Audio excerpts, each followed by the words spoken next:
মোৰ স্বৰচিত কবিতাৰ শিৰোনাম মধ্যবিত্ত পৰিয়ালৰ আৰ্তনাদ। অভাৱবোৰেও জুৰুলা কৰে মধ্যবিত্ত পৰিয়ালবোৰৰ।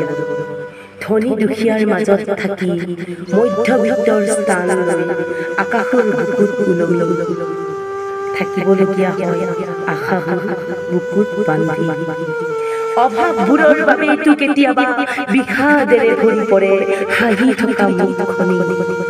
অভাৱবোৰৰ বাবেইতো ডাঙৰ ডাঙৰ বেমাৰবোৰে পোখা মেলে গুপুতে।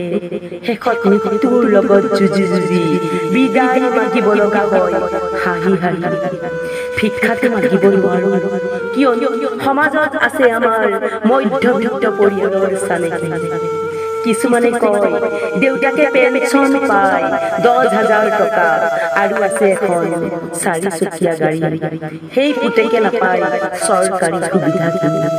কিন্তু কি জানে পুতেক মাথো এজন চাহ দোকানী। পৰিয়ালটো বহুত কষ্টৰে চলাবলগীয়া হয় চিন্তা কৰি কৰি। দেউতাই পেঞ্চন পাই বাবেইতো দৰবৰ ওপৰত জীয়াই আছে। মা সুস্থ হৈ আছে, নহলে চাহ দোকান দি নচলে ঘৰ এখনি। নেদেখে কোনোৱে মধ্যবিত্ত পৰিয়ালৰ চকু পানী। এই হৈছে মধ্যবিত্ত পৰিয়ালৰ বাস্তৱ কাহিনী। ধন্যবাদ।